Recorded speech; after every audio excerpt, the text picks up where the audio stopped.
Nul ne peut être digne que dans sa propre tradition, une dignité d'emprunt n'est pas concevable. Cette pensée de Cheikh Hamidou Kane est-elle adaptée à notre réalité socio-culturelle d'aujourd'hui? Lorsque religion et culture ne vont pas de pair, la tradition peut être menacée et le temple fragilisé. Dans ce numéro de conversation avec Perspective Tossa, nous recevons deux gardiens du temple.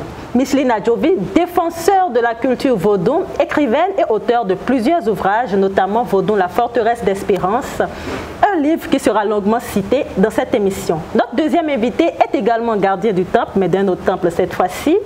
Il est prêtre de l'église catholique et officie à l'église catholique Saint-François d'Assise de Fidjrosset. Il se nomme Père Christophe Bamama. Voilà. Bonjour à vos chers invités. Bonjour Perspective. Et merci d'être sur ce plateau de conversation avec moi. Le plaisir est notre. Voilà. On se retrouve tout de suite après ceci. Naissance, mariage et enterrement sont des étapes de la vie. Et à chaque étape, sa cérémonie traditionnelle et ou religieuse. Comment vivre ces moments dans nos traditions sans heurter notre nouvelle croyance? Ou alors, cette cohabitation est-elle illusoire? Père Christophe, je suis une femme et je viens d'accoucher de jumeaux. Une cérémonie traditionnelle s'impose, mais me voilà convertie à l'église catholique. Alors, dans ce cas, que faire? Dois-je choisir entre ma cérémonie traditionnelle et le baptême chrétien, ou les deux s'imposent-ils? Au cours du baptême, pour pouvoir devenir chrétien catholique, il y a la renonciation et la profession en un Dieu trine, qui est Père, Fils et Esprit Saint. Voilà pourquoi, lorsque nous quittons notre religion traditionnelle africaine et nous rentrons dans la religion chrétienne catholique par le baptême, nous ne pouvons plus faire les deux choses. Alors, nous rentrons dans la religion chrétienne catholique et nous confions ces enfants à Dieu, parce que c'est Dieu même qui a donné les enfants, ils sont jumeaux, et nous les remettons dans les mains de Dieu. Alors, dans l'église, il y a aussi des cérémonies pour faire sortir des enfants. Nous apportons les enfants, nous qui sommes africains, à l'église, et il y a déjà un rituel qui a été établi pour la bénédiction des enfants, pour leur baptême et pour les insérer dans l'église. Patrimoine et famille ne précèdent-ils pas la religion? Cette fois-ci, c'est vous, Madame Adjovi. Qu'est-ce que je dois faire pour mes jumeaux? Lorsque je suis une femme africaine et j'ai des jumeaux, le baptême qui s'impose d'abord à moi, c'est le baptême traditionnel. Ce baptême traditionnel consiste à présenter ces jumeaux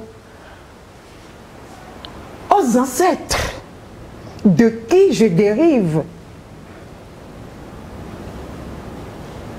Et ensuite, si ma foi, elle est chrétienne, je peux après me diriger vers l'église. Mais ne pas faire ce qui est traditionnel, ce qui est de mon patrimoine, ce de mon origine, et aller vers autre, c'est emprunter la dignité de l'autre, comme tu l'as dit à l'entame de cette émission. Quand dans votre livre Vaudou, la forteresse d'espérance, vous dites noir, vous dites j'ai pris conscience de la primauté de mes aïeux. Noirs ils étaient et noirs je suis. Il ne m'est plus possible de continuer à m'opposer à moi-même. Je suis d'origine vaudou, je suis vaudou. Que voulez-vous dire par? Ah oui, ce que je suis en train de dire par cette citation, c'est trop profond. Parce que souvent, l'Africain se bat contre lui-même. Il se bat. Il ne sait plus à quel saint se vouer. Or, fondamentalement, il est noir. Ses ancêtres étaient noirs. Il est né noir. Et ses ancêtres dérivent d'origine traditionnelle africaine et au Bénin, dans le Bénin méridional, c'est le vaudou. Et ce vaudou, il est partout. Il est l'air que nous respirons. Il est l'eau que nous buvons. Il est le feu. Il est la terre sur laquelle nous marchons. Et tous ces éléments se retrouvent en chacun de nous. Parce que ces éléments sont issus du Créateur unique qui s'est polarisé et a généré tous ces éléments qui se retrouvent en chaque être humain. Donc, du moment où les éléments divins sont dans l'univers et en moi, je suis tous ces éléments. Et ces éléments dans le Bénin méridional sont adorés en tant que des vaudous. L'air, chez moi, est vaudou. L'eau est vaudou. Le feu est vaudou. Et le feu se trouve en moi. La preuve, quand j'urine, mon urine est chaude. Et mon corps est constitué d'eau à plus de 80%. Le feu est en moi. L'eau est en moi. L'air, c'est ça que je respire. Et la terre, et tout ce que cette terre contient, se retrouve en moi. Faites une analyse de sang pour voir. Il y a le fer, il y a le phosphore, manganèse, tout. On a ça en nous. Du moment où je vénère déjà tous ces éléments comme vaudou qui se retrouvent en moi logiquement et de manière cohérente et scientifique, je suis vaudou. Et tout ça là, tous ces éléments sont coordonnés par l'esprit, le seul qu'il y a dans tout l'univers. Et c'est cet esprit qui donne force, énergie et puissance pour que je puisse être qui je suis en train de discuter avec toi sur ce plateau. Donc c'est une aberration que d'être du Bénin méridional et de dire qu'on est chrétien. En tout cas, fondamentalement, nous sommes vaudous. Nous sommes issus de vaudou. On se trompe, beaucoup se trompent. Et les religions sont arrivées comment? Par coup de fouet, par coercition, par contrainte. Ils nous ont colonisés et ils nous ont évangélisés de force. Tu ne fais pas, on te tue. Tu n'acceptes pas, tu ne proclames pas le dogme, la foi, on te tue. C'était comme ça. Et nos parents ont adhéré par force. Père Christophe, comme le disait Madame Adjovi, quand on sait le rôle que l'Église catholique a joué dans l'esclavage et la traite négrière, ne pensez-vous pas que nous sommes quelque peu en contradiction avec notre nature profonde que de dire qu'on est chrétien? Et pensez-vous que l'Église catholique nous protège aujourd'hui, puisque hier, elle n'a pas été protectrice des Noirs? L'Église est plus grande que les bâtiments. L'Église est plus grande que les autorités ecclésiastiques. C'est un peu différent. Quand on parle de l'Église, ne faisons pas référence à l'autorité ecclésiastique. Mais l'autorité représente l'Église, qu'on le veuille ou non. L'Église chrétienne catholique vient du Christ. Et celui qui a fondé l'Église, c'est Jésus-Christ. C'est Jésus-Christ que nous suivons. Alors, il est vrai que le pape Paul VI disait que ce monde a besoin plus de témoins que de maîtres. Et que lorsque nous suivons nos maîtres, c'est parce qu'ils ont été des témoins. Alors, il est vrai qu'à un moment de l'histoire, les autorités ecclésiastiques ont commis des erreurs. Par ignorance, peut-être ils ne connaissaient pas, ils ne savaient pas exactement, et ils ont commis des erreurs. Et dans le cours de l'histoire également, l'Église a reconnu qu'il y a eu des erreurs qui ont été commises, et à travers encore de ces autorités, nous avons le pape Jean-Paul II qui a demandé pardon à toute l'humanité pour les erreurs commises dans le cas de l'esclavage ou au cas où l'Église n'a pas su protéger l'humanité. Mais l'Église, ce n'est pas un pape. L'Église, ce n'est pas un prêtre. Tous les chrétiens catholiques, nous formons le corps du Christ. Et le Christ même, c'est la tête. Donc voilà, l'Église va au-delà d'une personne. Voilà, donc l'Église est quand même imposée dans la brutalité. C'est difficile. L'Église au Bénin, si nous revoyons l'histoire de l'arrivée de l'Église au Bénin, nous n'allons pas dire qu'elle est arrivée dans la brutalité. Parce que quand l'Église est arrivée à Ouida, on a commencé à aller au nord. Arrivé à Abomey, le roi d'Abomey a refusé l'Église catholique. Alors que les missionnaires SMA ont laissé Abomey et ils se sont retrouvés à Dassa.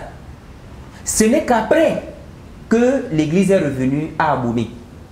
Donc parce que le royaume d'Abomey avait dit qu'il adore les vaudous. Alors il n'y a pas à accepter une autre religion. Alors, et qu'on a tué des gens parce qu'ils n'ont pas voulu être chrétiens catholiques, bon, et je me réserve parce que c'est un peu délicat, c'est un peu trop fort. Alors, et nous savons que l'Église se propose. Et il y a des gens qui ont accepté, ils ont adhéré, ils sont chrétiens. Et le premier prêtre, Thomas Moulero, là où il avait été forcé, c'était pas pour devenir chrétien, mais c'était pour aller à l'école. Quand les SMA sont venus, la première chose qu'ils ont faite n'était pas de construire les églises. C'était d'abord de construire des écoles, de construire des séminaires. Voilà pourquoi le premier séminaire a été construit à Ouida, à Saint-Gall. Et c'est après qu'ils se sont mis aussi dans la pastorale. Sinon, ils construisaient des écoles pour former. Donc, les premières écoles datent aussi de l'arrivée des premiers missionnaires. Je voudrais ajouter que l'Église était pleine dans l'esclavage. C'est l'Église qui a donné feu vert à l'esclavage. Parce que Nicolas V. Exactement, perspective. C'est l'Église qui a accompagné de bout en bout l'esclavage. Et mieux, elle est venue s'installer à Ouida pour accompagner d'office. L'esclavage est passé par là. La colonisation est venue enfoncer le clou et on nous a baigné tout. On nous a séparés. C'est grave. Nous devrons nous réapproprier. Nous devrons savoir que c'est nous d'abord et que toute la science est dans nos mains, que nous incarnons d'ailleurs. Du moment où on va commencer par nous apprendre cela, parce que l'éducation même, le programme éducatif a été imposé.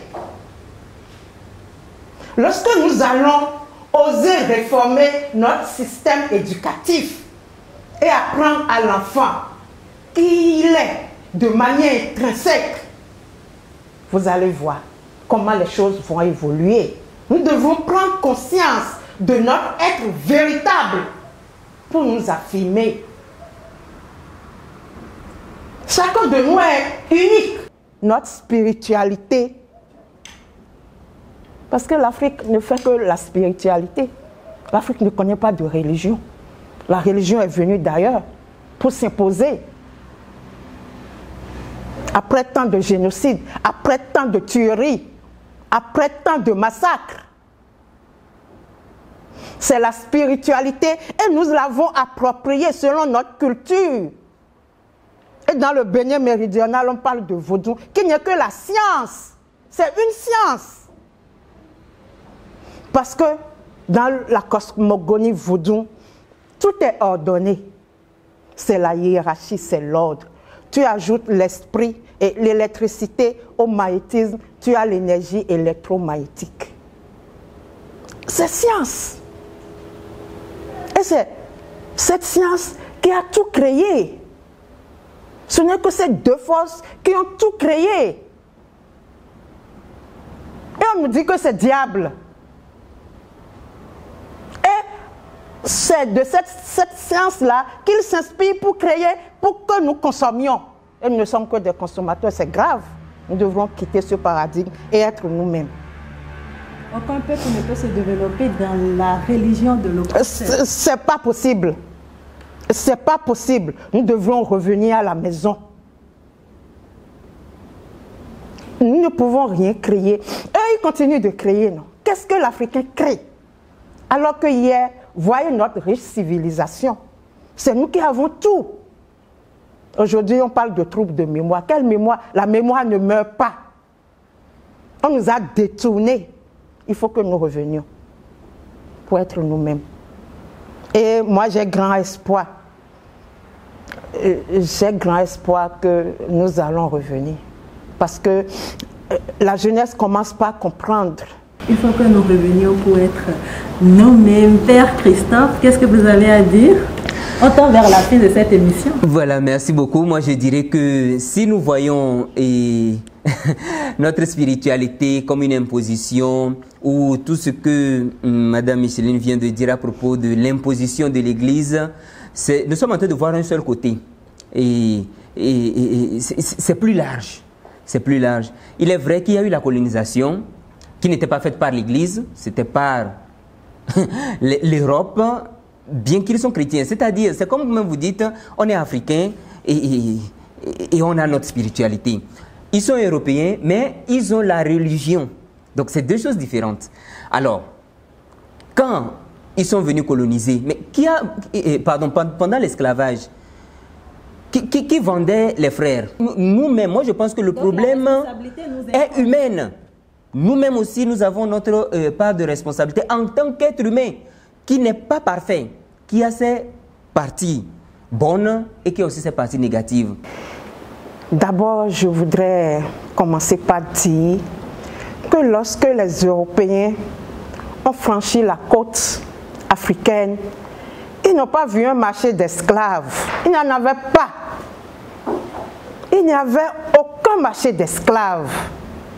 Mais, munis des armes à feu, ils ont commencé par faire de razzias et de rapts. L'Africain n'a jamais vendu son frère.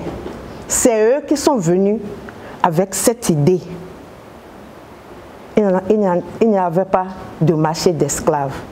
C'est grâce à eux qu'il y a eu marché. D'abord, par la violence, ils kidnappaient des Noirs.